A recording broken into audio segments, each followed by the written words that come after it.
call this meeting in order at 7 p.m. And all those who can, please rise for the Pledge of Allegiance. And Mr. Boyle, will you lead us in the pledge? I pledge allegiance to the flag of the United States of America and to the republic which stands one nation under God, indivisible, with liberty and justice for all.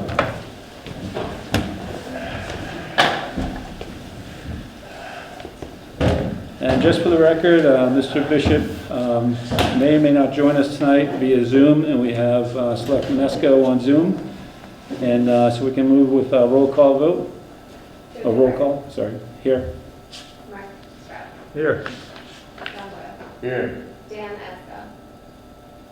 Here. Excellent. Thank you. And moving on to the minutes of September 27th, 2021. Have a motion. I make a motion we approve the minutes as presented for Monday, September 27th, 2021. Is there a second? Second. Okay, motion is second. Any discussion? Here none. Roll call vote. Julie. Yes. Mark Stroud. Yes. John Boyle. Yes. Dan Esco. Yes. Thank you. Now it's time for the public address to the board. This is a time when the public may address the board on any item listed on the meeting agenda or any issue or matter of the town. If you intend on addressing the board at this time, we ask that you do the following. Please identify yourself by name, address with the company institution you represent. The public address to the board segment will last no longer than 30 minutes. Make your comments concise and try not to repeat statements made by others. Please address your comments to the board chair. A discussion or debate on any issue may not take place at this time. The chair or the designee may answer questions on procedural matters. Please be cordial and respectful of others. If anyone wishes to be recognized when the board discusses an agenda item, please make the request at this time. The board chair may grant this request. Address comments to the board chair and be concise. Anyone? Yes. Carrie Geibel. I live at 49 River Street Extension here in Dalton. So I want to raise a serious safety issue that we have going on with the road that my neighbors and myself live on. Hey, can you come up a little bit just so we can pick up by the microphones, please? It'll be great. Thank you so much. Sure. So on September 20th, my neighbors and I received letters from the town stating that public care of our road would cease.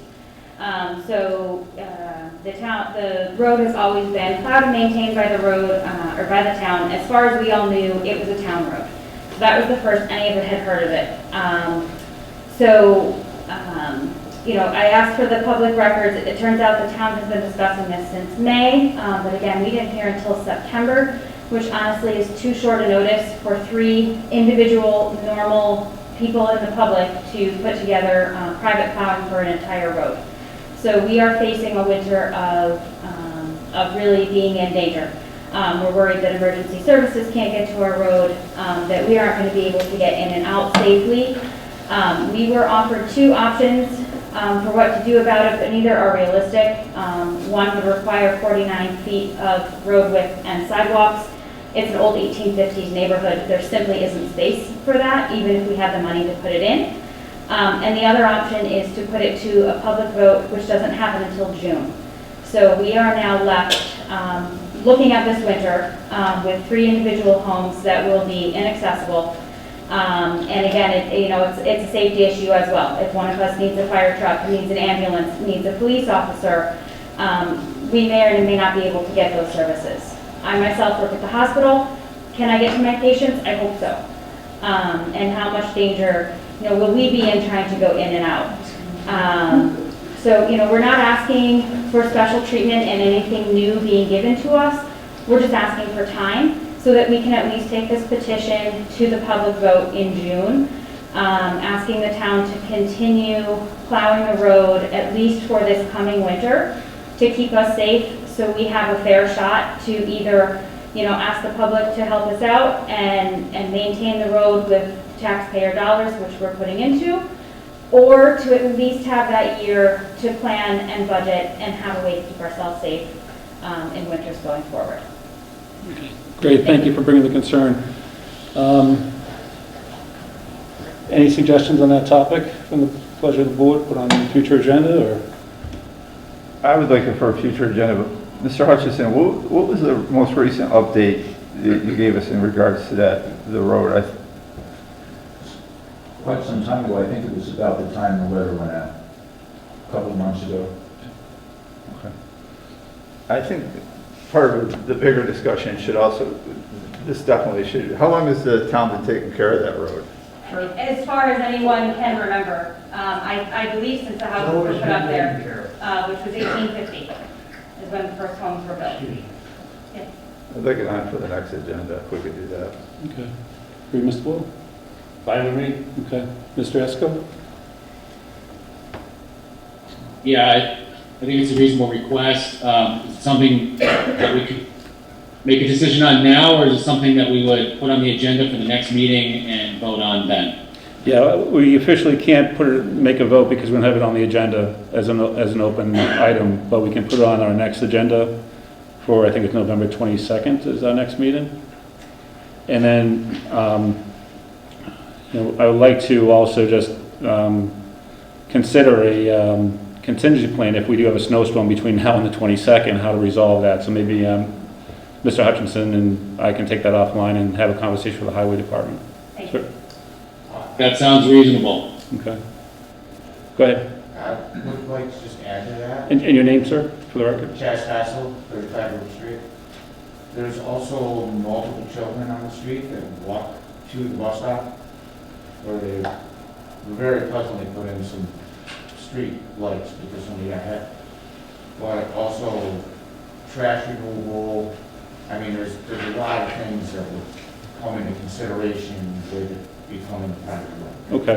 If we'll put it on our agenda for November 22nd, we can take a real good conversation and the board can take action at that time. But again, contingency plans, if something happens between now and then, we'll discuss that. I'll discuss that with Mr. Hutchinson and our highway supervisor. Thank you. Thank you for bringing it to our attention. Anyone else? Yes, sir. I'm Dick and Crane. I'm the owner of Holiday Brook Farm. And on agenda item 14, I would like to be able to make some comments when we get there. Will do. Thank you.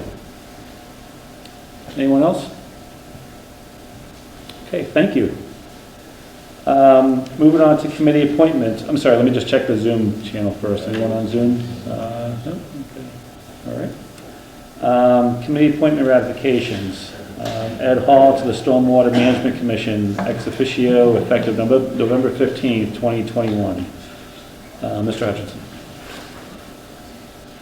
Yes, I'm sorry to say that the highway superintendent cannot be here this evening,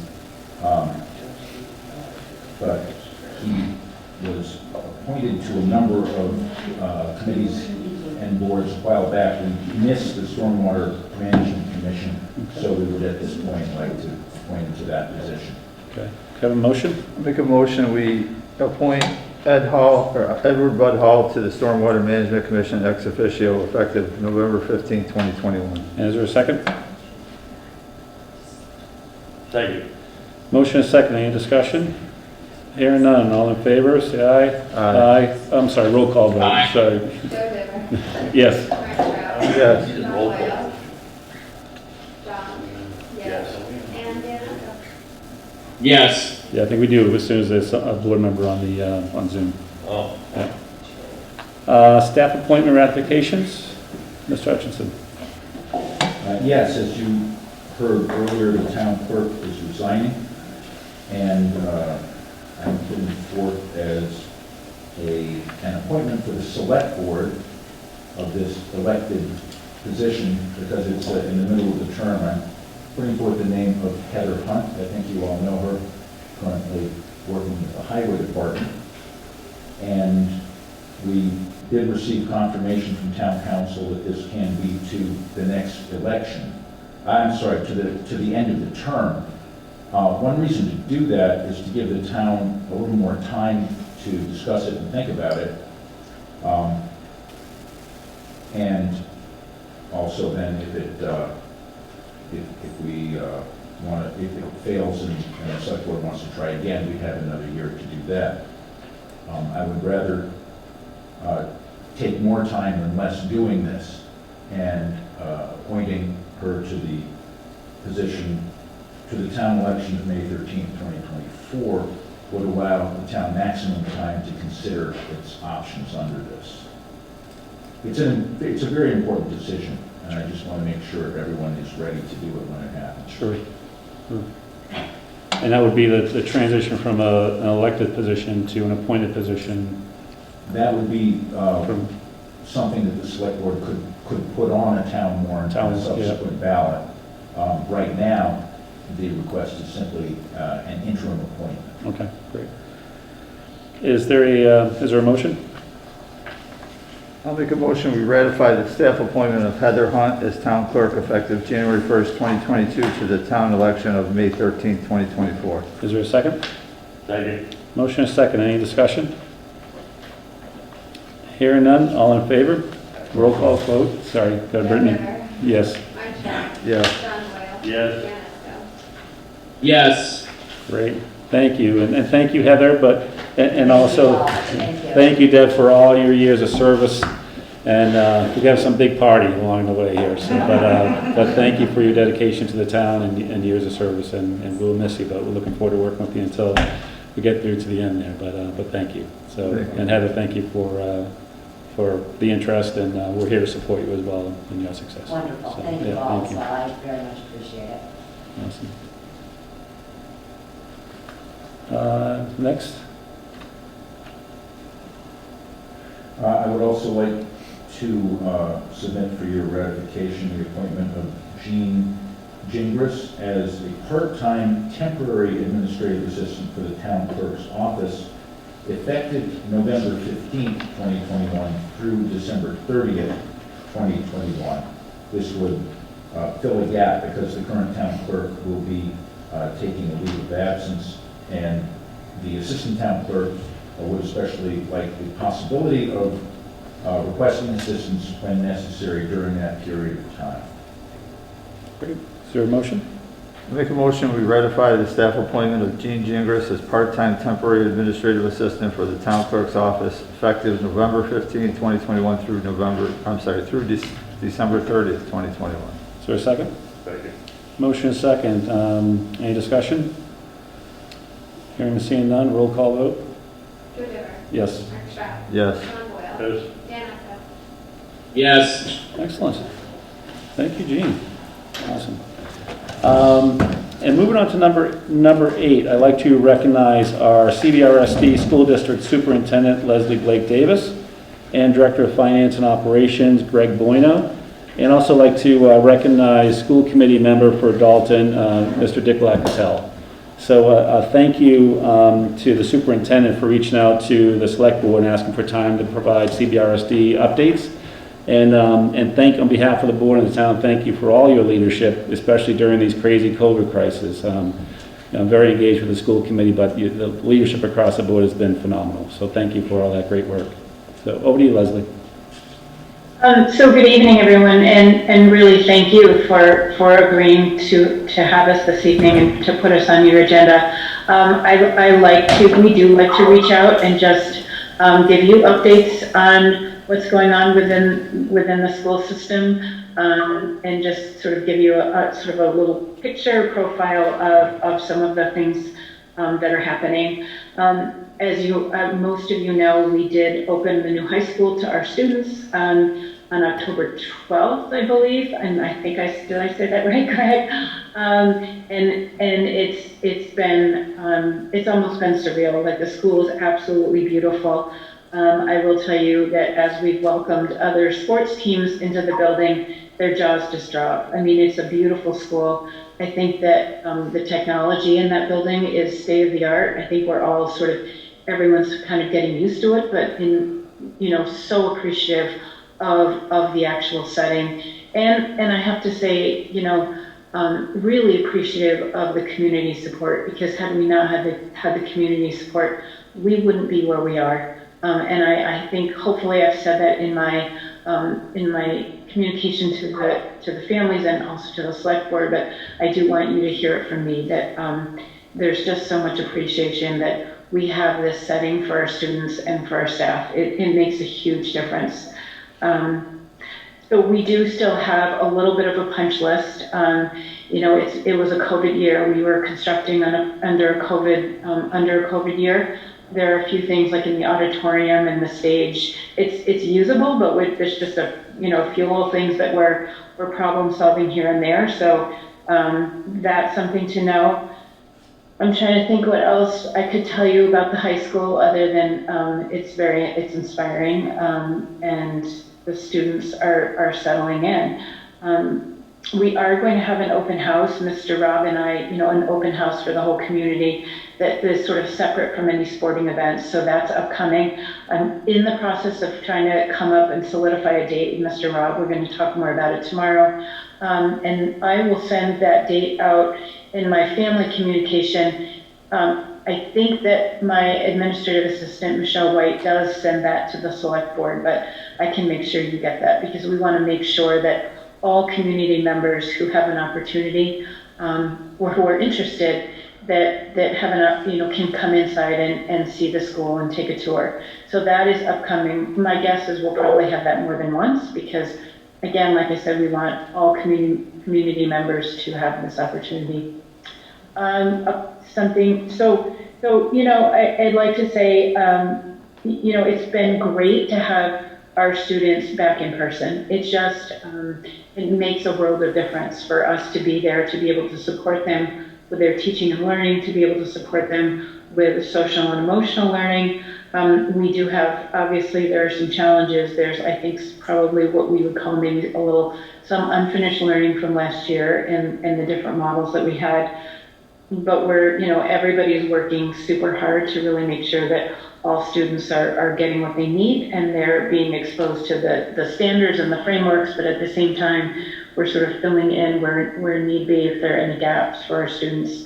But it's made a world of difference to be able to see them in it and to have a more typical normal year. Having said that, we still have challenges. We have an uptick in cases. Not huge, but it sort of mirrors the community. We are better prepared this year because we have a program called Test and Stay. So if students are identified as a close contact, they don't have to leave. They don't have to quarantine. They come to school, they get a quick rapid test, and they stay in school. And that's for 5 days. And the only reason they would have to quarantine is if the test came up positive. This is super important because it keeps our students in school. I will tell you, our nurses deserve a ton of credit right now because as cases go up, the number of students that they are conducting test and stay assessments with in the mornings is going up a little bit, but we're doing it, and like I said, it's to keep everybody safe, but also to keep our students in school. We have had, I know Mr. Divers and I have talked about this. We've had challenges around school lunches. There has been a supply chain issue for us that we have had a lot of, we're trying to navigate. So we have just recently offered 2 lunches for some of our high school athletes who said that they really wanted 2 full lunches. But we're also taking a very close look at our lunches around both quantity and quality. We did recently make sure that add salads to our lunch menu. What we ultimately wanted to do was add a salad bar, but we can't do that right now given the circumstances. So that's something that is in progress that we're very aware of and we're working very hard on because we know we need to. This week we have parent-teacher conferences, which is really, we weren't able to have parent-teacher conferences in person last year. So it's really nice to be able to touch base with our families and to see them and our students' caregivers one-to-one and really have more in-depth conversations about their progress and their challenges and their strengths and all the things that, and to sort of really build partnerships in that way, because I think we can do it through Zoom, but I think there's no replacement for, with our students and our families for seeing them in real time. And now I guess I'd open it up to questions. I don't know, Greg, do you have anything to add that I missed? No, just into budget season, and we're more than happy to come back, probably the early 2022, to talk more about the budget. Does anyone have any questions for me? Yep. Mr. Boyle? Yes. Is there a timetable for demolishing the old building? There is, it is, I think right now, they're in the process of, I think it's called abatement, which is they have to do some asbestos work in the old building before it's actually demolished. And I believe, so I'm going to look to Greg, do you have the exact date? I don't. I do know they're hoping to have it demolished before the end of this calendar year. So it's still a little bit of a work in progress. I think some of it is dependent on this whole process that they go, this whole abatement process that is happening right now. All right, what's up? There'll be a great view from the new high school, so yeah. We have Dan Esco who's on Zoom, and so I just want to pause. Dan, do you have any questions? So, not to oversimplify, the complexities and challenges of a public school environment relative to the private sector, such as a grocery store, but a lot of grocery stores have brought back online the self-serve options in their prepared foods departments, and I'm wondering, what are the challenges that the school district's facing, particularly Wacona, in bringing a salad bar back online? I think that, I think that having it, I think what we're doing right now is the salads are prepared and they're in containers as opposed to being in a salad bar. So I'm not, that's what we wanted to do, but I think there's some, it's something that we're looking into right now, but I think there were some concerns just because of COVID and keeping everything as fresh and safe as possible to prepare them ahead of time. But just so you know, Mr. Esco, that's our goal. That's what we want to do. I mean, that's what we want for our students. And hopefully we can do that pretty soon because they're high school students. I mean, they should have that option. Thank you. Great. Mr. Atkinson, any questions? No. Good. Any questions from the audience at all? No? Okay. I just want to say thank you, Leslie. The new high school is phenomenal. It makes me want to go back and do it all over again at the end of the day. It's just such an incredible thing. And six years wasn't long enough for you? Yeah, exactly. Yeah, I have a long-term program, yeah. And it's just such a great learning environment. And I found myself on one of those evenings sitting listening to the music before a football game and just seeing the people come through. It's just a pride and joy location. So thank you for the great work. For everybody that's involved in that committee, the building committee, the contractors, and everyone. It's just been phenomenal. And thank you for the conversation about the school lunches. It came to my attention. I reached out to the superintendent, and we quickly engaged, and just email conversation, and we bumped into each other at Starbucks and spent a little bit more time. But once you Google and see it's a national problem about supply chain, it becomes really eye-opening, the challenges that we're faced with. So I think as parents across the community, if we know that we're having those issues, how do we help? Do we prepare meals for our kids to send them in or things of that nature, just so it helps along the way. But thank you again for that leadership. And just one other thing for the community and the board and the partners in the school committee and CBRSD. We are in the process of the 7-town review of the regional agreement, and so myself and Mr. Droshine and Mr. Lacatelle working through that process with the school committee, and that will take us some time to go through. It hasn't been updated quite some time, but it's a good collaboration across the 7 towns that's engaged in that process today. So thank you for that. And Greg, thank you. And Greg, thank you for keeping the finances in check. We appreciate all the hard work you do there. So. Well, thank you. And with that said, there's no other questions. Leslie and Greg and Mr. Lacatelle always consider an open invitation to come here. And I think I found very helpful in the communication channel. So thank you for that. Appreciate it. And likewise, if anything comes up, Mr. Divers, please feel free to reach out. We're happy to be here. Thank you all. Appreciate it. Thank you. Oh, Mr. Lacatelle, is there anything that you want to add? Sorry, I didn't loop back to you as a school committee rep. Thank you very much for the opportunity. No, I have absolutely nothing to add. I think Leslie did a good job in summarizing.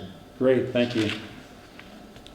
Next, we'll move to number 9 on the agenda, which is the police department, the comfort dog. I'm so excited.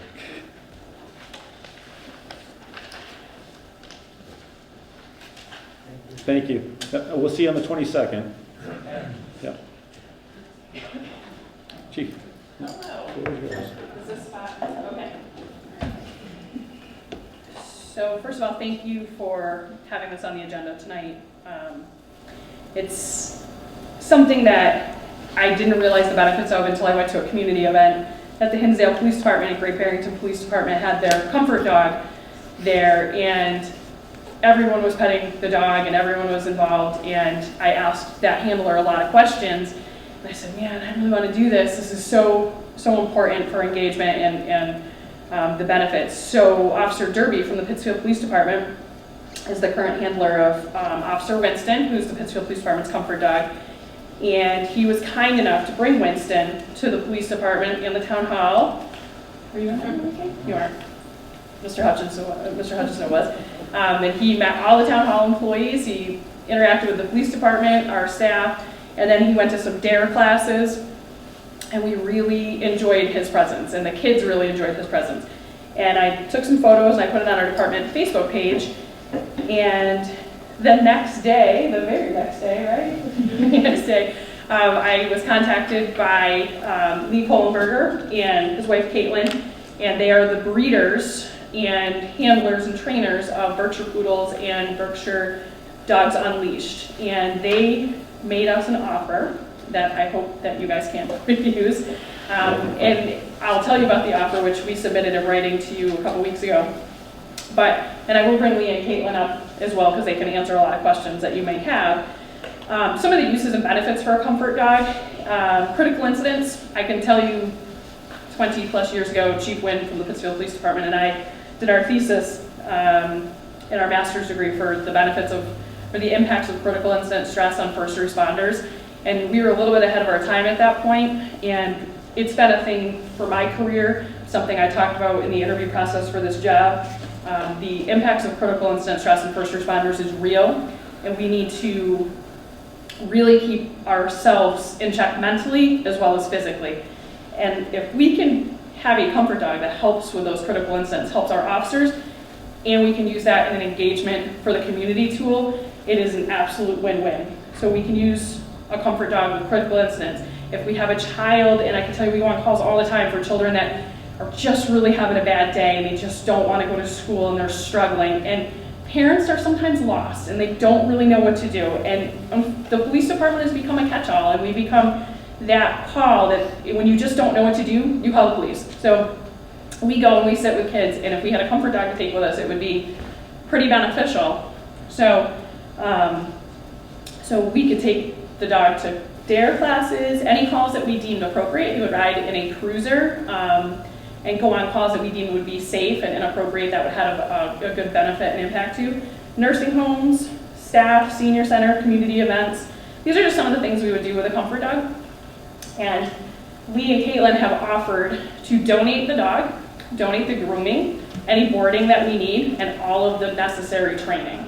So it's all part of their offer and donation. And I don't know if you, would you like them to come up so you can maybe answer some questions? Sure.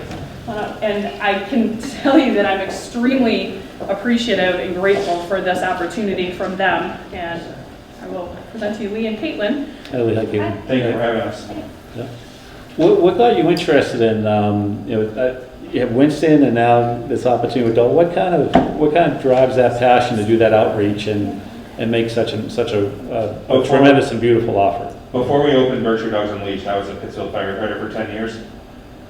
So that's like a year ago, probably a year in, I had my first critical incident call. And that's kind of what drives my whole motivation for this. The public outreach stuff is just icing on the cake.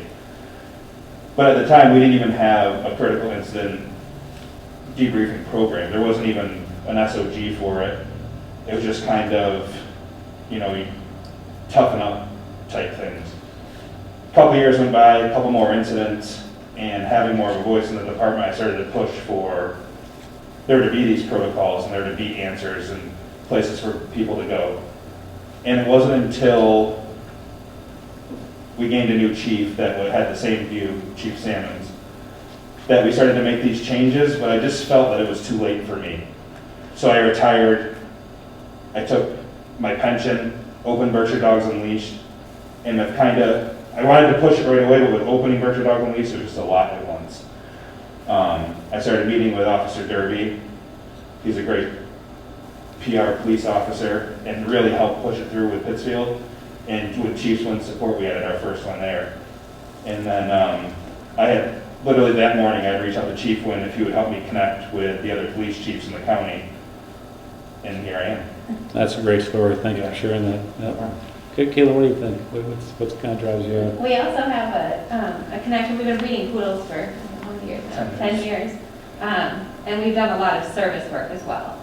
So we've always been interested in donating to service programs. We've done a lot with balance and support canines out in eastern side of Massachusetts. And they do a lot of service dogs for veterans, first responders. So we've had that going on now for at least 6 years or so. Yeah, so true. But we wanted something here and in our own, in the Berkshires, keep it close to home. And after seeing what Winston has done, and he's how many weeks old now? He's so young, and he's already made such a difference in so many people's lives. So now we just want it everywhere. He's a national star, because he got picked up in Good Morning America. He's something else. Chief, what do you think about the, anything around liability or anything else of that nature? I mean, we got a really good donation, but I think it's a minimal thing, but just kind of check that box. And Right. So any type of canine program is under our insurance. I do have a friend in our community who has offered to look into pet insurance and see if the town would be interested in maybe acquiring some, insurance, so we could just pay like a little premium, and then if there was any approved vet bills, then we would, have that insurance. I'm just waiting on some information back from him on that. What were you gonna say? On the insurance, so just as to check all the boxes, the puppy that we have in mind that we would like to donate, both parents are fully health tested for all genetic issues that could ever arise in poodles. They're all clear. They all have registered eye certifications as well as hips, elbows, and thyroid. That being said, it just lowers your premium. You're going to be looking in like the range of like the $30 a month, and that's like premium coverage. That is a humongous waste of money for a standard poodle because they're not a sickly breed. Yeah. And we've done everything possible to make that even a smaller percentage. That being said, you'd be welcome to take out an insurance plan, but you would never recoup it on the back end. Sure. You would need like 5 major medical issues to cover what you would pay. Okay, great. The other plus to the poodle is they're hypoallergenic. So even kids with allergies and people with allergies can interact with the dog, and we wouldn't have that type of an issue for typical dogs or folks with allergies. So. And it's interesting you mentioned about the kids in the community, because you do hear about the social issues that are coming up in schools, the well-being of the kids too. So. Right, and it's something, part of the hats I wear here is I'm a SANE interviewer. I'm a forensic interviewer for the state, and that's a program we would like to, implement, having the dog go and sit, in those types of interviews. And I'm also on the Western Mass Critical Incident Stress Debriefing team, because it's something I live and it's something that I believe in strongly. So, I didn't want to bring that up to them until we had approval here, but it's something that it's just such a benefit to us, to everyone involved. And maybe the dog can help us during budget season. That's exactly what I'm thinking. It'll help me during budget season. Yeah. Mr. Hutchinson, any thoughts, comments? I fully support the department's motion in this direction, and would urge you to vote to approve the program. Okay, great, thank you. Is there a motion? It's Ms. Wolf, if you'd like to make a motion, or? Sure.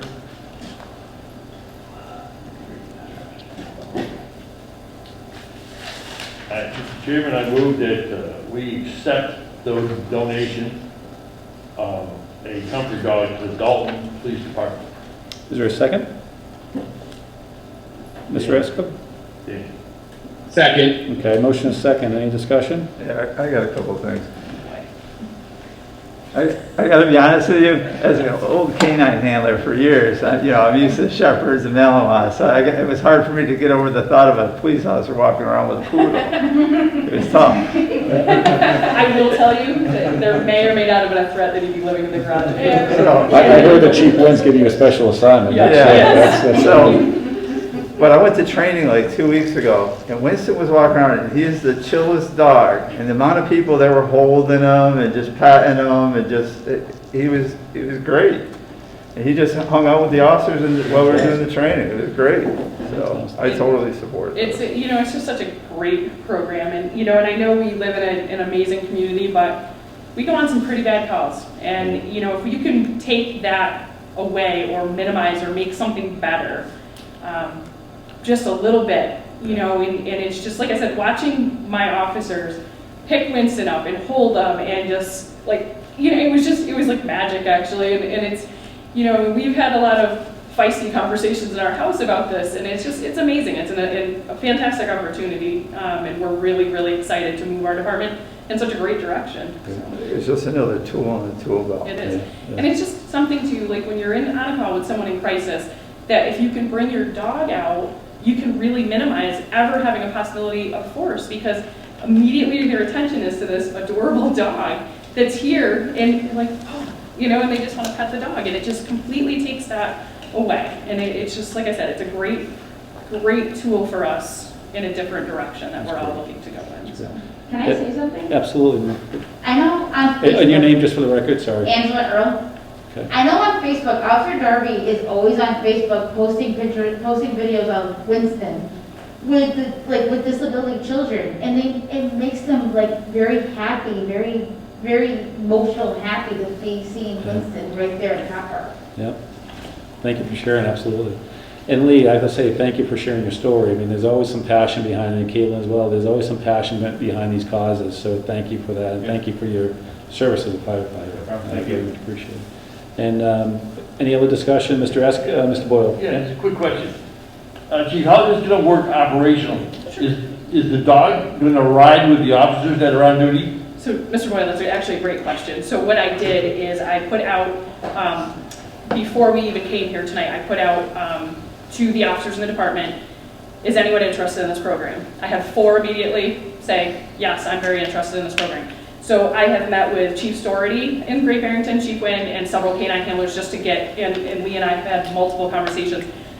So what we were going to do is pick one handler. It's going to live with that handler. That person, he or she, is going to, go to the training with the dog. It's going to be a consistent, stable home life for the dog, but the dog, he will come to work every day and he will socialize at the department and go on calls. And what we talked about is, my concern financially was a cruiser. Like, we can't afford to have a new cruiser, for just a canine. So what we talked about is a harness that buckles in, and we don't have airbags in our front seat due to our computers, so the dog will be able to be harnessed in safely to our front seat with no cost to the town. So just a harness situation with the buckle would keep him safely secure in our seat. So yes, he would go on calls, he would go with the officer that's assigned to him. If that is helpful. Is there anything else? Okay. Answers my question. Thank you. Mr. Esco? I believe Jane Smith had raised her hand and maybe had a comment. Oh, go ahead, Jane. Hi, I'm Jane Smith from the Board of Health. And so, I'm going to be talking about, we're having some COVID clinics at the elementary school.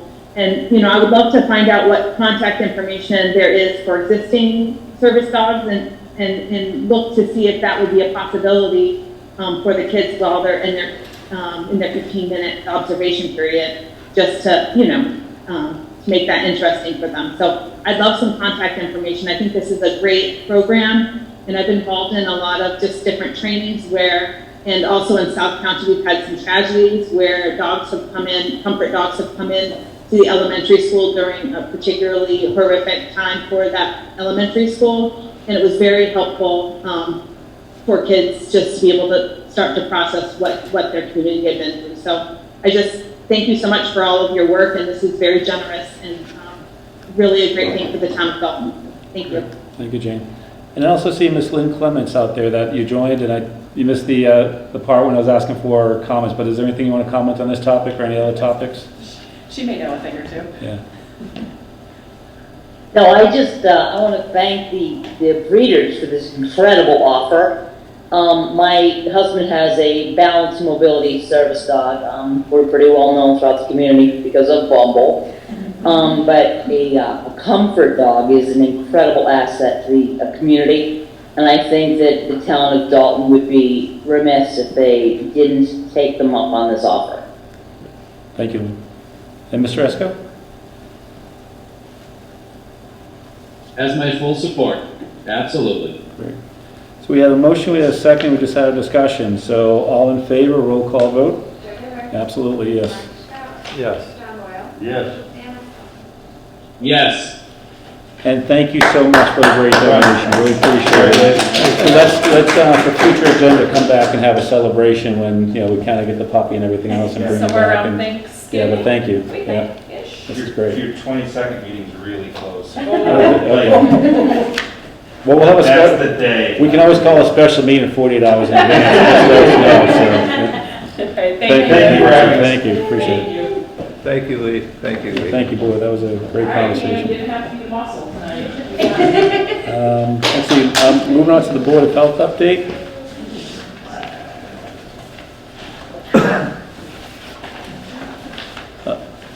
Oh, there we go. Okay. And Jane?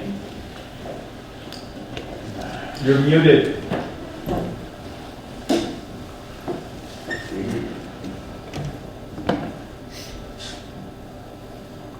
Sorry about that, just having a few technical difficulties. Thank you for putting me on the agenda today. What I was trying to show you is just kind of as a COVID update. Unfortunately, we are seeing an uptick in cases. And you can see this is the previous, this is a cumulative of the last 7 days and 14 days. And you can see that we're an uptick. And you might think that that's similar to what happened last year, but I actually put together this. And what we're seeing is we're seeing a couple week head start over our peak last year that happened right after Thanksgiving, after Halloween. And so, we're seeing a period of significant cases. I believe we have 37 in the last 2-week period. And so I just wanted to take this opportunity to talk about, as we go into the holiday season and all, and head indoors, that how important it is to mask, how important it is to keep social distance and keep our social circles small.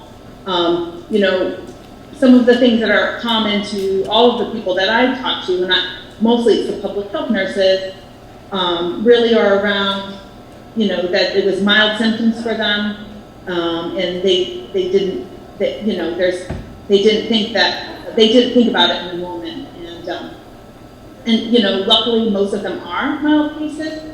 We've been able to keep our hospitalization rates down, both because many of these people are vaccinated, so their immune system has a head start on treating the COVID, but also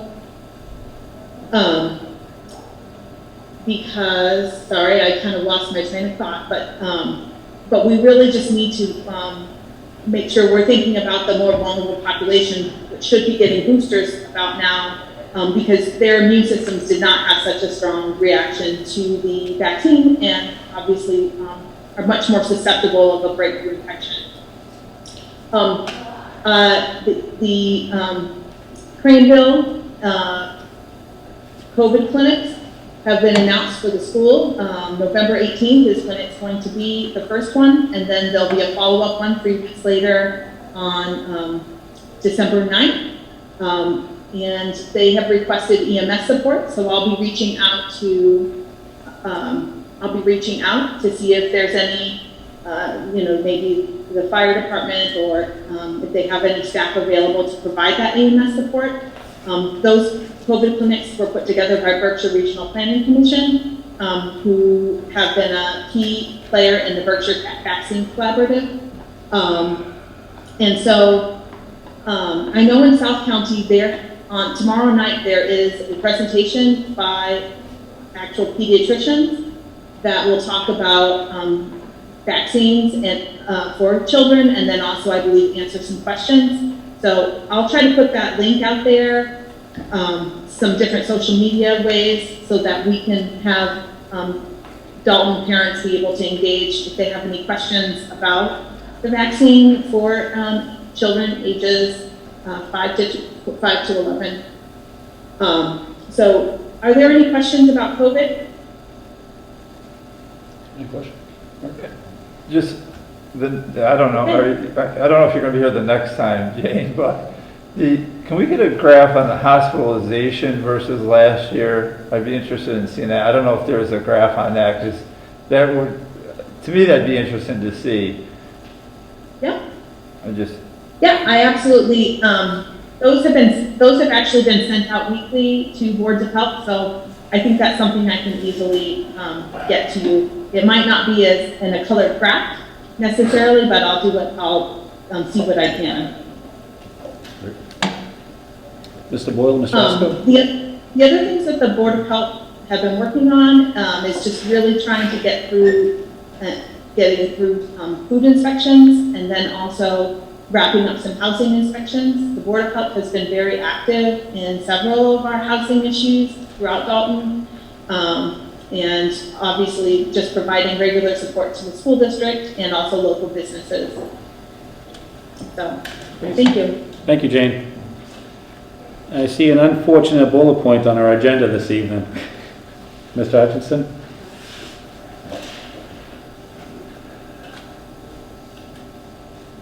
Yes, I'm sad to say that both our health agent and our chair of the Board of Health have submitted their resignations as of January 1st. We have advertised for the health agent position and gotten at least one application that appears to become a qualified candidate. But of course, we're going to continue that for several weeks just to make sure we maximize that pool that we have to choose from. Sure.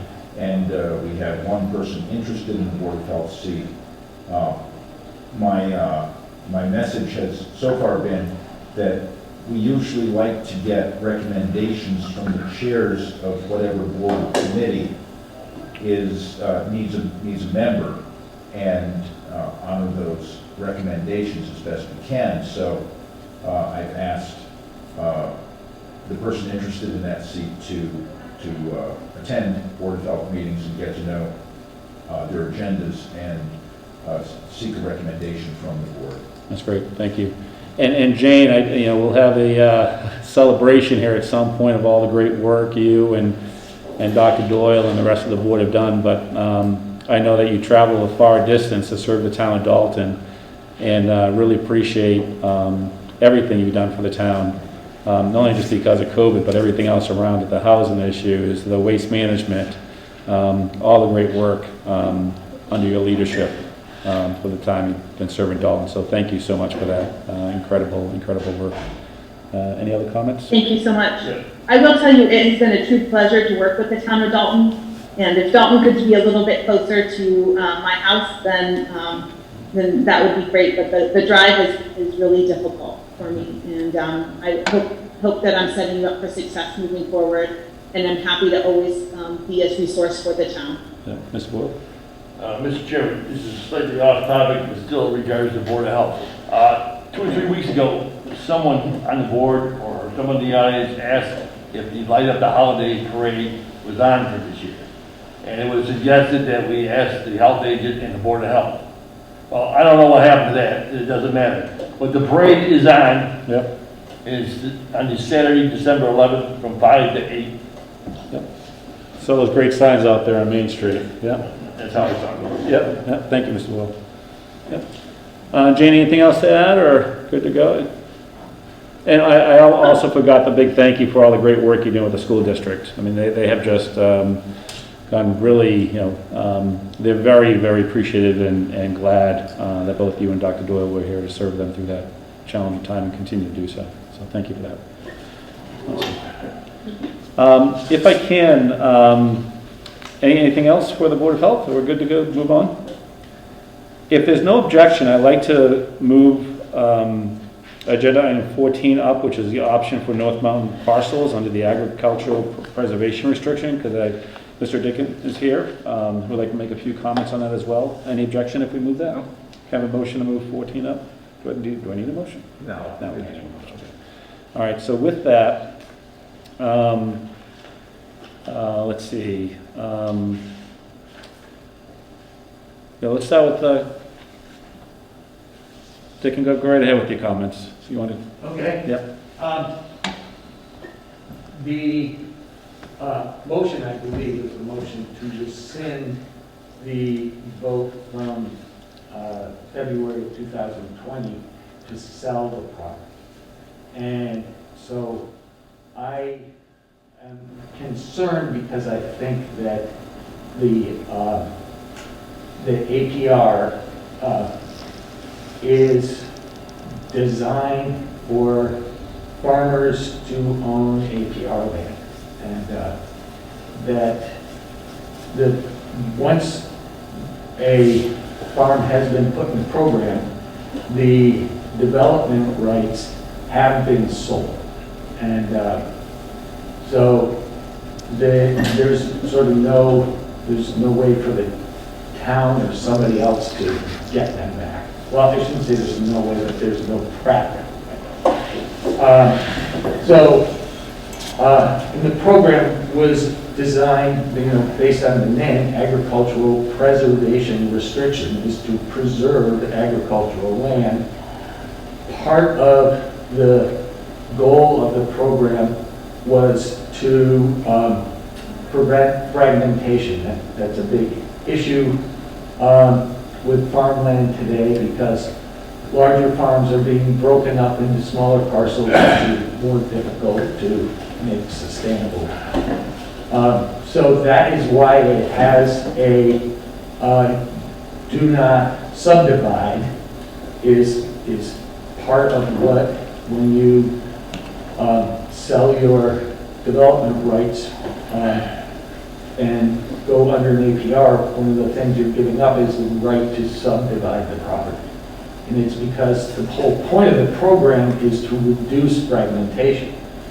In the case of this particular APR, it was part of a 3-farm APR. So Holiday Farm, Martin's Farm, and Uzani's Farm all abut each other, that end of town. All 3 farms went into the APR program. The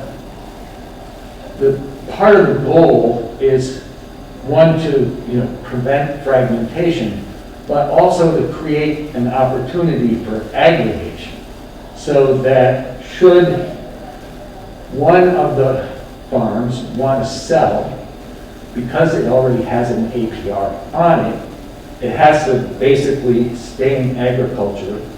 It is most likely that one of the abutting farms would buy it. Therefore, you're aggregating farmland, not just preventing fragmentation. So I think the goal of the APR would be to see the land owned by a farmer. The APR program is really not set up for a non-farm entity to own the APR land. It's set up for a farmer to own the land.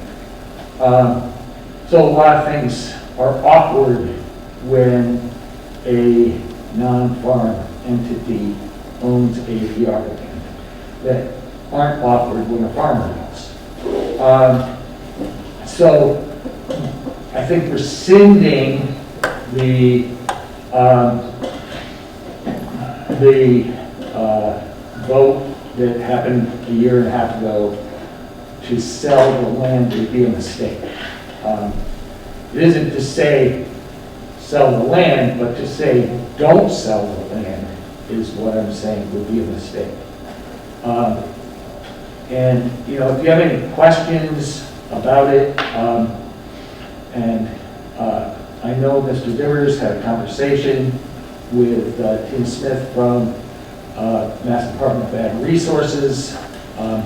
She is a very good contact person for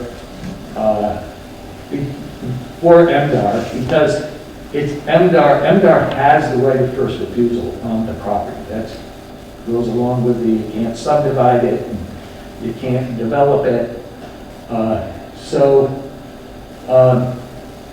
They're the entity that sort of controls the future of APR properties. And so I think they're the source of what you can or cannot do. I think town council has sometimes suggested that they know these rules, but I think they've also proven that they don't know the rules. When the property was auctioned off, whatever was going to be auctioned off 5 years ago, on the day before the auction, the town had to withdraw it from the auction because they had done something which was subdivided. Say one parcel on one side of Route 9 can be sold separately from the parcel on the other side of Route 9. And the MDR stepped in and said, you can't do it. And the town had to withdraw, but the town council would tell the town, you can do it. But they were wrong, and it was kind of, I think, embarrassing for the town to have to withdraw it and put up all these posters all over the place saying they were going to auction off this property. And then withdraw it the day before the auction.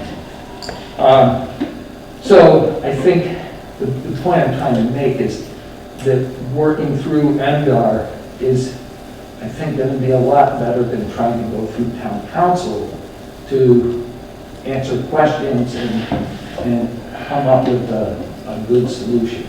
So you can refresh my memory, because I know we've talked about it. The Windsor piece, though, if it was to be sold, it would have to be negotiated part of the sale. But you couldn't buy the Dalton part without the Windsor part. No, I don't. I think if you, without the Windsor part, there's a violation because it was an illegal subdivision of the property. Doesn't mean you can't sell it. It just means the buyer is buying it with a violation. A violation, in simple terms, means you don't qualify for grant programs associated with the APR. You won't be able to get COA, certificate of approvals, or activities that otherwise you could. I know this because at Holiday Farm, at one point, we had the barn fire and we were rebuilding the barn. We had to get a COA, certificate of approval, to build a new barn. And I didn't realize it, but the riding ring we had built down at the end of the road by Route 9 we did it illegally. That is not an approved agricultural use. We didn't go to see if we could get approval for it. We just went and did it. And we could not get a COA for our new barn till we rectified that violation. So you can sell it with the violation, it's just whoever buys it is going to have to rectify the violation. It might be easier for another farmer to make a deal with the Windsor property town to make a deal. Right. And Dick, and thank you for the call early today and connecting me with Tina. I learned a lot about the overall situation, and it's challenging. I know Mr. Hutchinson is doing his homework, but Mr. Boyle. I've been involved in this since the onset. I'm not sure, Joe, if you must have been on the board 2 years ago. 2 years ago, yeah. Yeah. And Mark was, of course. And we did exactly that. We voted unanimously to place the property on the market. Well, also the important part, let me finish. Also the important part, I wish Bob Bishop was here because he was chairman and he pretty much set out the conditions. I didn't agree with him 100%, but one of the conditions was we started, the minimum is $1,000 an acre. I thought that was a little overzealous pricing, but he wanted to go forward with that, so we did. And we voted to sell it for multiple reasons. The town doesn't need to be in the real estate business. We need to get this property back on the tax roll, how minimal it is. And of course, receive some remuneration and be able to spend it on other worthwhile projects. Ken Waldo and I, because of this, I call it a dangler, the little teeny piece, it's in Windsor. We spent a whole afternoon with the Department of Agriculture in their office. The chairman and 5 lawyers. They had 5 lawyers, we didn't have any.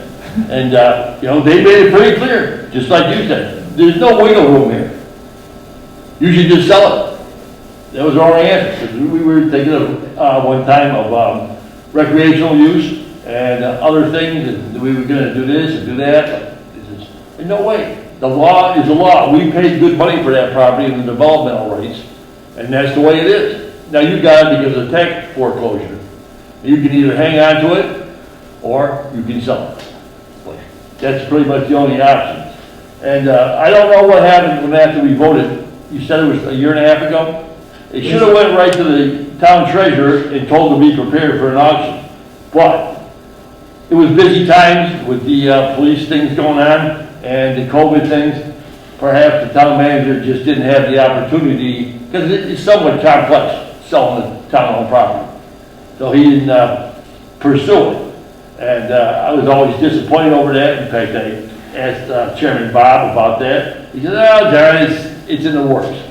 Anyway, Dick, I couldn't agree with you more that we shouldn't rescind this vote and we should put it on the auction block. Well, I just want to add one other part to this, is that it doesn't necessarily have to be an auction. It can be a negotiated sale through the Mass Department of Ag Resources. And that, I don't know the details of that, but I think it's an option that going through MDR, because they have the right of first refusal. Yep. So if you have an auction and somebody buys it and they don't look like a legitimate farmer, MDR is going to step in. They're going to. Well, but if you have the right of first refusal, they have to pay the price that we established. And there's 150 acres there, all added together. I think there's 4 pieces with the APR, right? And then the one where we contemplating a field doesn't have the APR, right? Right, there's one piece on the south side of Route 9, the rest of it's on the north. And it, I think, on the north side is 3 parcels. Yeah, so 3 up there and 1 down on Can I ask you a hypothetical question? Yes. Okay. If we had an auction and it was put up for sale and yourself were interested in it, would you be prepared to deal with the dangler part that's in Windsor? Yes. Thank you. It's all hypothetical. Right. You can't predispose what's going to happen at an auction. But that's my suggestion. That was the board's suggested course of action 18 months ago, but it still is mine. And I think working with MDR, because they may have a process that would not be an auction, but would be a legitimate way for the town to sell the property. And I would definitely talk to MDR about what the options are, because an auction leaves the opportunity for somebody to win the auction by price, but then lose because they're not a legitimate farmer. They can't, MDR isn't convinced that they're going to. That would be up to MDR to make that determination. Right.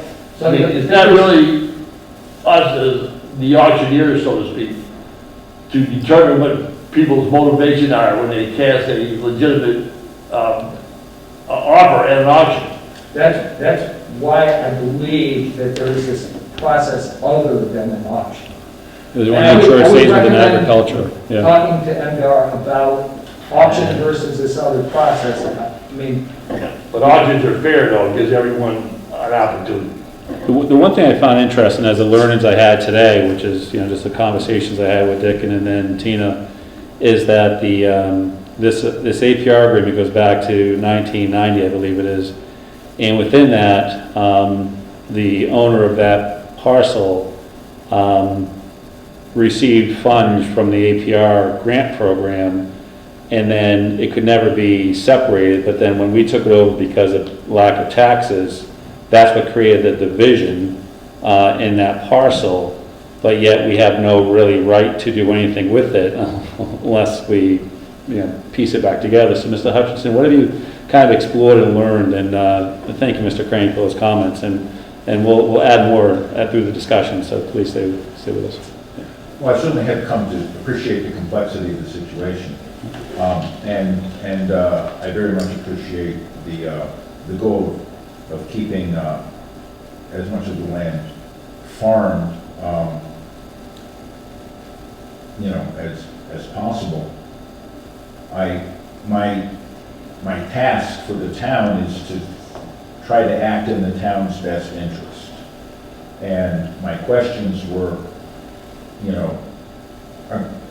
based on the relatively low book value of the land, is it in the town's best interest to sell the land, whether by auction or whether the state takes it as its right of first refusal, or would it be better for the town to have another way of dealing with the property, which would be leasing at least the tillable land, or tillable land plus forest, and because the rest of the forest land abuts town land that is going to be used for recreation, seeing if we could maintain the forested land under the forestry plan that might be acceptable. And what I am asking for now is just the ability to explore that option to see whether it's possible. And maybe it's not possible, but I'm new here, and I feel my goal is that I have to do the best for the town. So I think that I should be able to look into it for myself and see what the possibility is there. And I have no, objection about it being settled in any other way if it's not possible. But in terms of what I owe the town, I want to try to get for the town the maximum value of the land, while maintaining, again, at least all the tillable land, and probably some forest land too, as something being actively managed by a farmer. Here it is, 4 or 5 years later, we're still talking about this.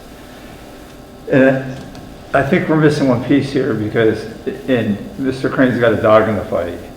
I feel like we're missing a part where we need an expert on this to say, this is what you should do. Just sell it, do it this way, do it this way. We just don't have that person. I don't know if there's anybody out there in Massachusetts that deals with agricultural land for sale and that kind of stuff. And I feel like that's the piece we're missing. Tina, when I talked to her, she was open to assisting us with that up to the point that she could from her role within that division. But then she also suggested that there's a consultant group that does a free kind of assessment, initial assessment for a town, and then have a conversation. And if there's more discovery, then you get into some agreement with them to do that service. But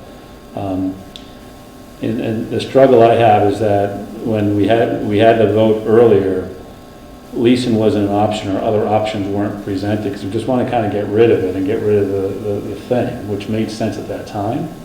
But it's like all this new discovery, how do we do what's right in best interest of the town? And I don't know if selling is or isn't, so I think it's okay to reconsider that. But I also would like to put, if we get to a point that we do approve these motions, the one thing I would love to suggest is that we put some type of time limit on it, because it's been out there hanging out. We need to make a decision and figure this out at the end of the day. Because the challenge for us is that without that other 4 acres, APR basically says you're out of luck, right? So you can't really do anything with it. You can't get access to grants to do anything with that land. So what do we do? In May of this year, it was announced that hemp and cannabis can now be grown on APR land that's state funded. Well, that's there, but is that something in the best interest of the town to do that? I don't think so. But that's just one man's opinion at the end of the day. but how do we not only do what's right for that parcel, but also keep our focus on that 9.5 acres up on the top for the North Mountain Park. Mr. Esco, want to make sure that you have a chance to chime in as we're just kind of discussing this. Well, I'd like to learn more about this. I was not on the board when the decision was made. Although I do hold a lot of regard for, the past decisions of this board, and I'm not really seeing the reason to rescind or overturn a past decision. I'm not seeing the case for that necessarily. In Mr. Hutchinson's letter to us, although it's not really a letter, it's more of just a 4-paragraph explanation, he mentions that he believes that selling the land is in the town's best long-term interest. So, Yeah, and I'm sorry, that's a typo. I just left out not. oh, well, that's an important typo. Because I go on for the next 2 paragraphs saying what I believe is in the town's. Okay, yeah, I got that. I saw some dissonance there, and I wasn't sure what was going on. Okay, thanks for the clarity there, but still, what kind of income are you talking about here? For which, long term. yeah, for which piece, Dan? How much? Well, you got the short-term sale option, which is $1,000 an acre. Or 150,000, 150,000. if someone buys. If somebody buys it at that rate, or the long-term lease strategy, which who knows what that I might be. think the answer to that question is undetermined, because Yep, you'd have I to agree. negotiate with a potential leasee forever. Like, what's he gonna do with the land? And There's only 5 acres of it that are really tillable. The rest of it is scrub brush and trees and, sort of other crap. And my other concern is non-monetary, that it also does abut the land that the town has at the top of the mountain, and could become a town forest whose uses would include recreation for the town. So this APR land could play into our open space plan. Yes. And I will say that the book value of the town, of the land, is much, much less. It's about 1/10 that. Yeah, but we have the opportunity, and we already did this. It's not that we're talking hypothetical. We actually voted, at the suggestion of the chairman at that time, we attached a price. And it certainly differs what the assessors have, because they assess it as basically open space.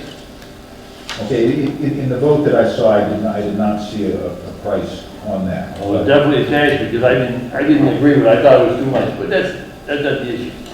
But Bob wanted it, and that's what we did. I just don't understand why it was never activated. Certainly isn't your fault, you just spent it. It was a year and something while it was in the hands of the former town manager. And, Well, and I'm starting new and trying to pick up the pieces and keeping the towns, trying to keep. and how it works is, property that is taken for taxes, it's a responsibility of the town treasurer, John Fahey, to put the process in motion, secure all the proper paperwork, et cetera, hire an auctioneer, and negotiate, so you have to negotiate their commissions, and advertise and everything like that. And that's part of the treasurer's job. And from what I understand, that process would happen if MDR did not exercise its right of first refusal once it knew the land was available and what the proposed price was. Well, it depends. We may have to go through all those steps, and then at the last second, to stand up there to auction off, and they exercise their option. I don't know if there's any time frame on that. I think there is a process where you can work with NDAR leading into this and avoid that problem. It would be first refusal.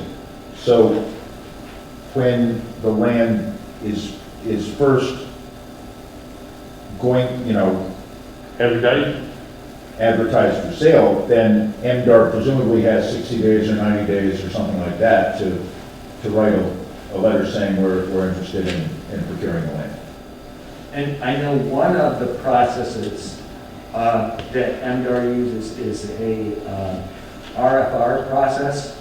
So anyone who is interested in purchasing the land is allowed to write a proposal, or how, I don't know all the details of it, but then MDR goes through the proposals and sort of chooses a winner. So like an auction, anyone can write a proposal. They're not limiting it to this person or that person. But the proposal that, I know this happened in Great Barrington, and the original buyer, potential buyer for Project Native,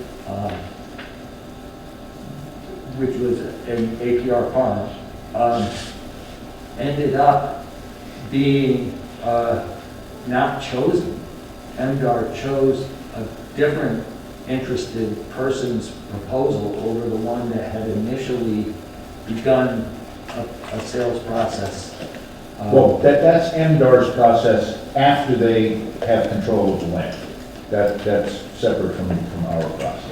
Here's what I'd like to suggest, just for discussion, and we don't even have a motion on the table yet, so we're still just kind of chatting about this, but just for argument's sake, is that, yes, there was a vote taken a couple years ago on selling the land. I believe that conversation was at a level of not to go below a certain price per acre, because if we go all the way down to pennies on the dollar, there may be more value in the town. Back to Mr. Hutchinson's point, what's the best value for the town at the end of the day? So I think it's absolutely appropriate to reconsider votes that have been taken in the past when there's new information or new strategies on the table to consider, and there's time to do so, and then bring that back around with more evaluation. Tina from the Agricultural Division was quite helpful and collaborative, and I think that's, where do we go from there?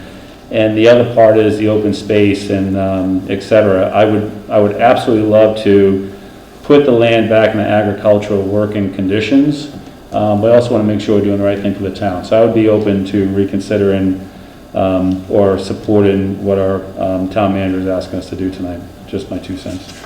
I would even go, I would say we wouldn't even, let's not even rescind that initial vote.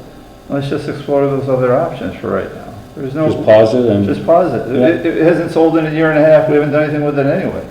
I think I really honestly believe that we need to get an expert on our behalf to figure out what's the best use, what the potential, what we could be looking at. No, you should sell it, and I don't have a problem with selling it, or say, hey, you should lease this. But I think we need an expert. There's so many different twists and turns in MDR or whatever, and with the Windsor property and the southern piece of property. I just think that we really need an expert. I don't think that we need to take a vote to rescind a vote.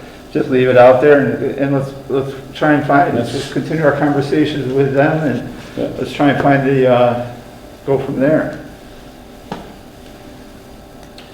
As a matter of fact, we could just, I'll make a motion. We table this right now.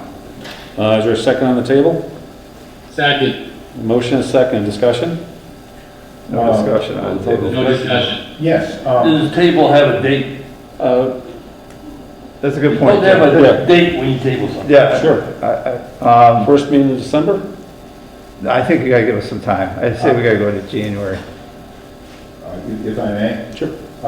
One of the reasons I brought this forward was because town council and I have been in discussion with MDR, and they're wondering what the select board thinks. And if the select board thinks we need more time to look at it, I think there ought to be a vote to that effect. Otherwise, the vote is to sell, and we won't be able to proceed with any other options. Fair enough.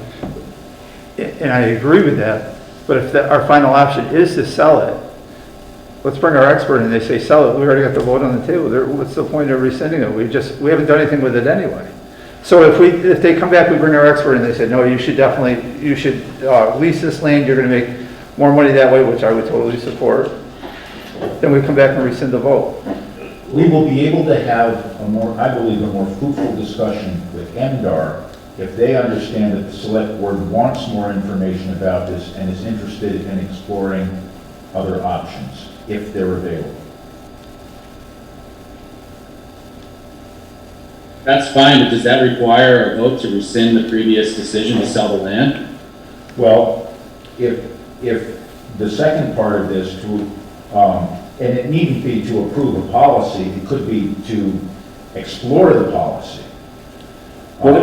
Then that would be a change to the previous vote. What if we have a motion to pause the sales process as we explore other options? That would be fine. And also, we will... How do you pause something that isn't happening to start with? We take a vote to pause it. So, not, Well, we the fact that it hasn't motion started to is table a whole different issue, but... And you know, this is just to find out whether or not this option or a similar option would be possible.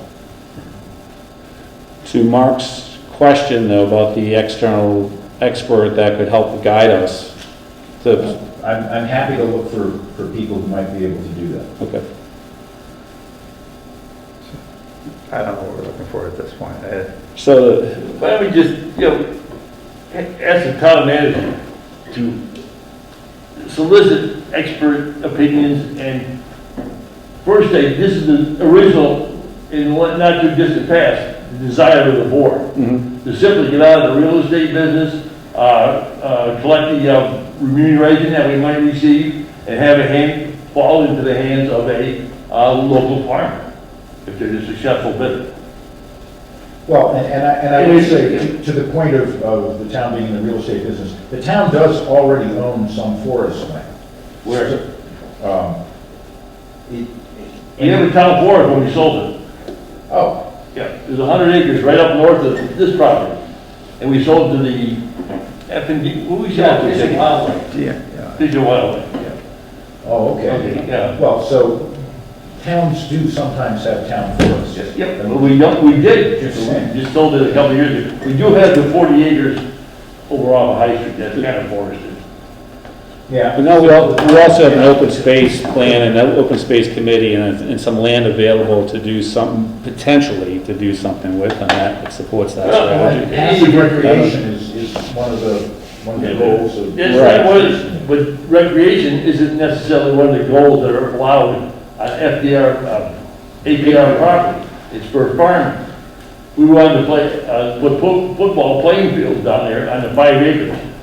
And we were told we couldn't do that. That's recreation. Because it's not a farming use. So to tell the open space committee to start looking at options for public use may be an error. I don't want to keep beating this up, but I've also heard of, there was a place out east that has APR land that has a restaurant on the property because they utilize the cows and stuff that they feed off the APR land. It's a farm and they're able to have a restaurant there as long as they utilize all the materials from the farm and the APR land. So I think there are some different ways we can use it. And as far as recreation, if you have a forest that you maintain or you don't maintain and people walk through it, that may be acceptable. Back to my original thing, I just think there's too many twists and turns in this right now for us to make an informed decision. It's all right to say we don't have all the information right now, what's in the best interest of the town. So why don't we just take a motion to pause the sale and let our town manager explore other options and come back in January, and with that have an next... Do we need a motion? We need a motion to support our town manager's conversation with Amber.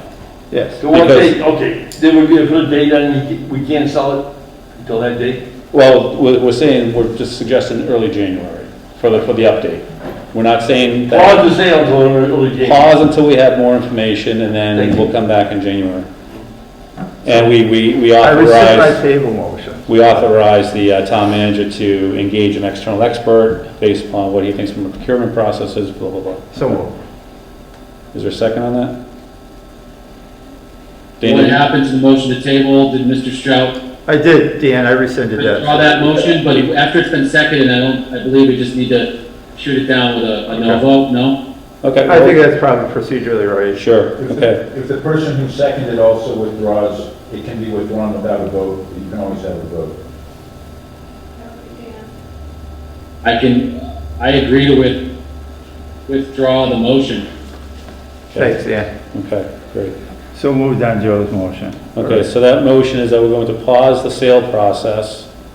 We're going to support our town manager to explore other options, engage an external expert at his choosing based upon procurement processes, and then come back in early January with findings and more information. Second. Or I moved, I made the motion. I second. Second, okay. Is that fair? Yeah. Okay, motion, any discussion? Dan, want to make sure you're good with that? I'm good with that. Okay. All right, I motion. think it should be considered in the context that the board's decision was to sell it. Right. Now, we want to explore other options, but not necessarily jeopardize the original motion to sell it. Correct. I mean, this is not, one isn't exclusive of the other. Correct. I mean, we don't want you telling the APR people that, well, they don't want to sell it, you got any other options? No. I mean, that's the board's first choice. Right. So we're pausing the sale process. All options remain. In play.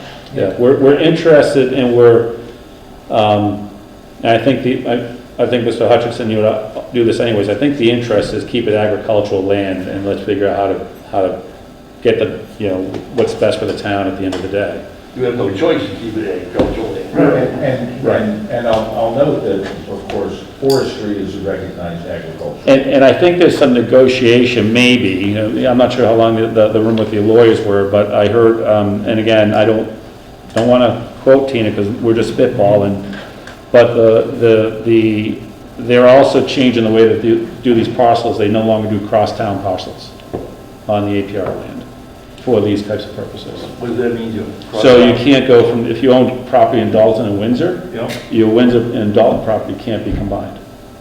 In the future. In the future. Yeah. Oh, okay. Yeah. So that was the process that they used in the 90s. So in other words, they should have never granted that. Exactly. Follow their own policy, they should have granted an APR. It's a new policy, it wasn't in the 90s. So it was their fault. So they, Yeah. right, so you I just have, want to be clear. right, exactly. So the issue is that the family that owned the property between Windsor and Dalton, we had the tax issue on the Dalton side, and that created the division, which created the violation, right? We didn't go off and violate this ourselves, that's just nature of the beast, and then the lien holder didn't want it, so here we are. So if they're willing to restructure some type of,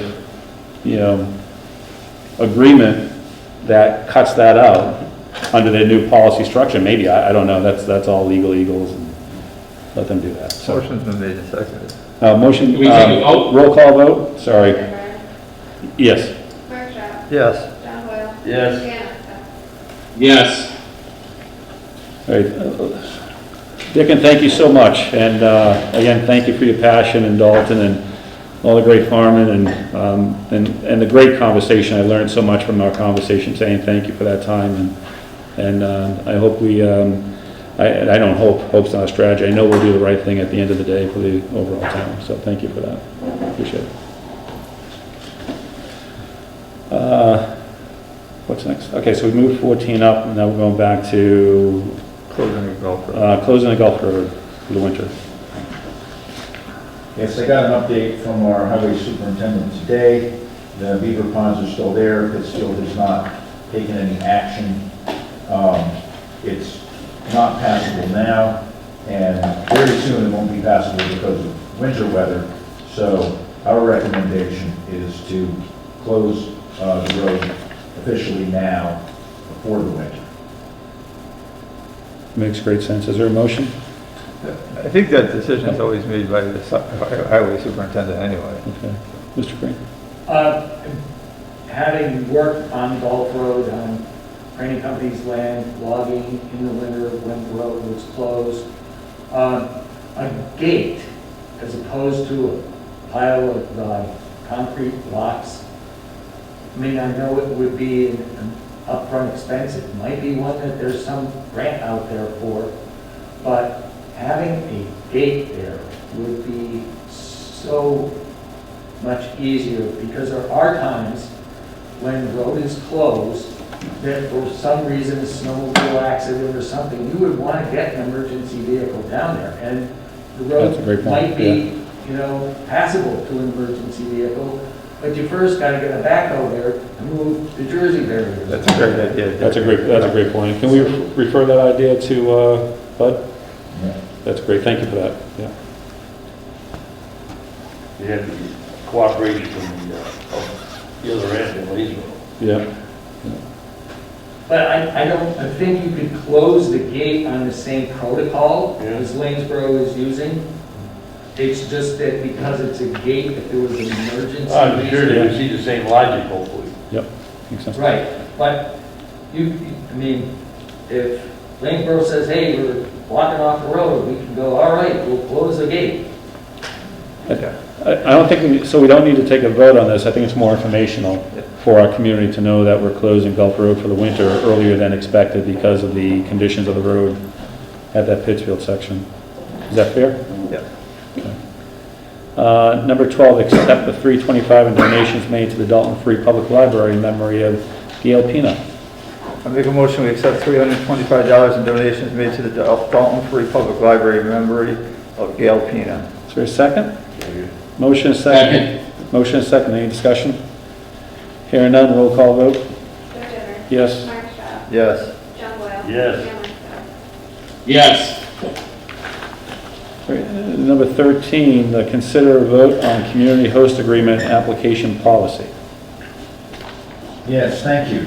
The reason this is coming forward now is that we've had some sporadic and somewhat non-persistent requests in the past regarding Dalton's community host agreement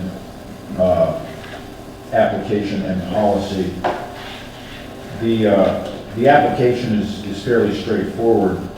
I mean, the community host agreement is usually relatively straightforward, but in terms of applying for it, there are some things that I think would be good for the town if a proposed business was coming in. They are required by the state to have a community meeting.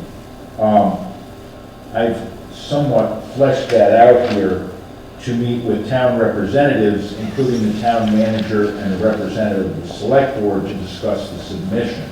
So that's something that I'm proposing adding to what they're already required to do by the state. And I'm also proposing that we ask for $3,500 to be put into an escrow account to be used for any legal fees for reviewing and for creating and reviewing the community host agreement itself. That represents about 20 hours of KP Law's time. And I hope it wouldn't come to that. You know, we would refund whatever was left over, or we would eat whatever went above that. But it at least provides something for the town to, and it shows that the applicant is serious if they submit that kind of money to the town for a proposal.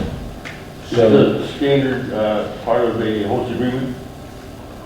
The host agreement itself is something that's negotiated about hours of operation and that sort of, it's much more like a planning board document in that it creates conditions for the operation, as well as affirming that the town does have a 3% tax on any retail establishment. This community host agreement application policy would not simply be for retail operations, but for any production or processing operations, as well as retail. So I'm asking that this be approved so that I can get back to the person who's waiting to see if we have an application policy, and they would be the first people to be subject to it. Yeah. Now, I guess my question was, maybe make itself clear. Do other towns have this kind of component in a host agreement of $3,500 just to apply? Oh, yes. The town I just came from had a $5,000. Okay. The town attorney looked at this and is good with everything on board here. I haven't even passed it by. This is a town Standard. policy. It's fairly standard. I got a lot of it from the town of Amherst's policy, which is just on the web. Okay. It just lays out the framework. Between that and the town I came from. Yeah. Something to put in place to put a least have little more something. into the effort than is required by state regulation. Operational framework if I move forward. Yeah, it's an administrative process. So with that, is there a motion? I'll make a motion, we accept the proposed community host agreement policy. Is there a second? Motion is second, any discussion? Hearing none, roll call vote? Yes. Yes. Yes. And that would be now effective November 8th, not the 22nd. And, Are you saying there's a live client out there? potential. Thanks. So we, since I've been here, we've had feelers from 3 or 4 potential businesses, but when we've gotten back to them, they have not then returned our phone call. Number 15, the vote on appointment of town manager as certified procurement officer. Yes, I know this isn't my job description, but the state requires a vote and a signature. So it should be fairly pro forma because it's something I'm already required to do. I'll make a motion, we appoint Tom Hutchison, the town manager, as certified procurement officer. Is there a second? Motion is second. Any discussion? Hearing none, roll call vote? Yes. Yes. Yes. Yes. Next is the town manager update. Thank you. The proposed lease for temporary office space seems ready. What's not necessarily ready is it's a smaller space than we have now, and we're trying to work out the details of how we move over what we need, which are virtually all the files in our offices, to a space that's smaller than our current space. But we do have lots of storage in the basement, so there may be some going up and down the stairs, but I don't anticipate it's a problem that can't be solved. How many square feet are we leasing? About 4,000. That includes the basement, Yes. but square feet, but only, how much of it is usable as office space? Almost, I would say all of it is. The upstairs looks much more like a traditional office. The spaces downstairs are not fit out as offices at this point, but there are at least a couple of spaces that have doors, and I think all the spaces down there have doors, and there are some very large spaces as well that would serve either as an office or simply as storage space. Because the terms of the lease are now finalized, we've come to an agreement on what's in the lease. I posted a determination of uniqueness of the property in the central register based on the ease of wireless communication to be installed with our servers at Town Hall. This has to be posted for 30 days as part of a simplified procurement process, but cannot be posted until the terms of the lease are settled. So everything's ready, except now we have to wait for 30 days because of the procurement requirements. It would be much longer if we had gone out for a general request for proposals. I am also working on a request for proposals for a 3-year contract for assessing services. We have no problems with our current contractor, but the cost over 3 years, as opposed to the cost of the 1-year contract we have now, requires the town to go through a bidding process. This is expected, and I can go out with that pretty quickly, I believe. We're also ready to close on 16 Gulf Road, though the actual date has not yet been set. It will be set very soon. The Department of Housing and Community Development will provide final approval of the regulatory requirements around the time of the closing which I have requested to be as soon as possible. Now, the state has signed off on the completion notification for the pedestrian lights. I mention this partly to let you know that wrapping up a project can take some time, and partly to let you know that the town, especially our emergency management director and highway superintendent, have been diligent in following up with the engineers. We're still taking care of the final billing, so the project should be complete in the next week or two. Please note that the locator tone, the beeping for the crosswalk, does not stop. The tone is so that visually impaired people can find the button. What we can do is turn it down, the volume down. Having received notification from residents that it is audible for a greater distance than they would like. After having consulted with the tax collector and assessors, I've sent a renewal contract to Vadar Systems for our tax software. I also successfully proposed moving to a fiscal year renewal period, which will simplify budgeting. We sort of mutually proposed that. I proposed some initial changes to the website, tightening up the presentation of content and waiting for an estimate for what those changes would cost. The contract allows for any number of content additions, but has an hourly rate for structural changes. My goal is to have more news more easily available. Now, we've gotten a good number of good applications for the Highway Department Administrative Assistant, so it seems to go have a good number of qualified applicants, a large pool of qualified applicants. The new Green Dalton Committee had its first meeting and elected David Wasilewski as its chair. You heard earlier about the impending resignations from both the chair of the Board of Health, Dr. Doyle, and our health agent, James Smith, who together have not only guided us through the pandemic, but maintained a very high level of general service at the same time. Jane has assisted me in drafting a job posting, and I hope we can hire someone to start with at least 1 week's overlap. We've already heard from several applicants, at least one of whom seems qualified. Again, as I mentioned before, we're going to leave the job postings up for several weeks. It'll come out on Saturdays, and we hope to get a number of more qualified applicants for the positions. Great. That's all I have. Thank you. Thank you for that. Any questions? Mr. Boyle. Now, where are we closing on the U Street property?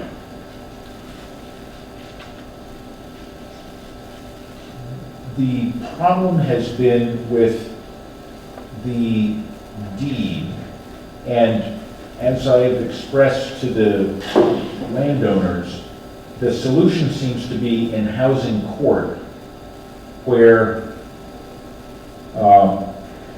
they would have to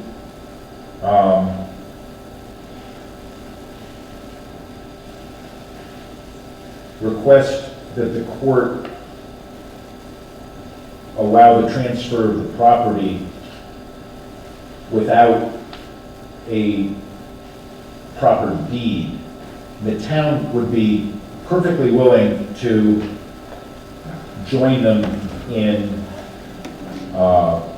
that request. Mm-hmm. But the way I understand it is that it would be up to the buyer to do that. The buyer to initiate actions in the land court? Because because it's the deed,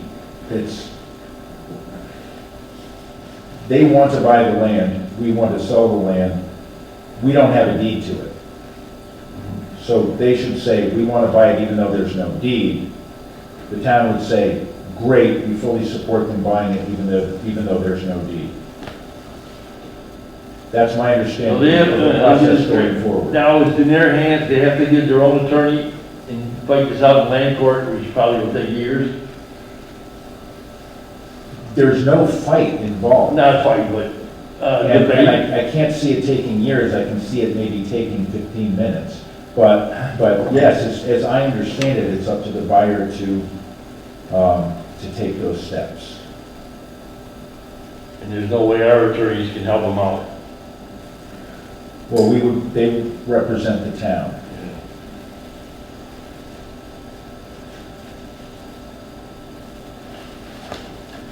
Any other questions? No? Dan, you okay? All set? No questions about that. Okay. We're willing to sell it for a nominal price. I think if the sellers want the land, going through those steps seems appropriate. I'm not sure that the town should incur that expense. Okay. Number 17 for the future agenda items.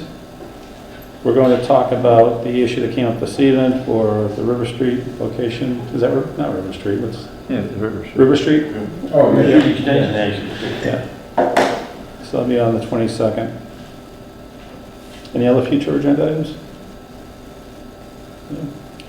Any items not anticipated 48 hours before the meeting? Seeing and hearing none. Remarks of the select board. Anyone? No.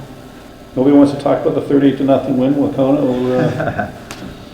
And by the way, Clinton, who's coming in playing Friday, I forget who they played, but their color commentators were talking about the Wacona game, and they're making jokes. Do they even have AOL Instant Messenger out in Wacona? Do they have, So we gotta show them something this Friday when they arrive here in Dalton. So we'll put out a parade or something for them on their arrival, and then as they leave with a loss in their hands, and we go into the next round. The other remark I really have is just I had the honor of participating in the Dalton Veterans flag changing ceremony on Friday. So Mr. Boyle was there, and it was a great turnout. And just a quick hello intro from the town, and then Paul Mark gave the keynote speech, and it was great to see all the veterans. As I mentioned that day, I'm not a veteran, but it was an honor to see them all out there and celebrate that day, and honoring the flag and the honor of Tide. Bellinger, thank you. So it was a great event. And with that, if there's no other remarks, go to the announcements. Town is looking for residents interested in working on ecological issues through the Green Committee. Please contact Alyssa Machino. Thank you. I always do that. At the town manager's office, 684-6111, extension 11 if you're interested. Dalton Police Department is reminding the citizens of Dalton of the winter parking ban, which is in effect from November 15th, 2021 through April 15th, 2022. There's no parking on streets between these dates. Next meeting is scheduled, yes. If you could just mention the winter parade again. That's Saturday, December 11th from 5 to 8. I believe. Light up the holidays. Yep, December 11th, 5 to 8. Yep. Thank you. And the next meeting is scheduled to take place on Monday, November 22nd, 2021 at 7 p.m. in the Dalton Senior Center. And if I can have a motion to... Make a motion, we go to executive session in accordance with Massachusetts general laws to consider past executive session minutes and not to return to open session. Is there a motion? Is there a second? Motion is second. Any discussion? Hearing none, we are adjourned to go to executive. Roll call vote. Thank you. Yes. Yes. Yes. Okay, great. Good night, Dalton. We'll give you a call, Dan. And Dan, I'll call you on the cell phone. Okay. Good night, Dalton. Thank you.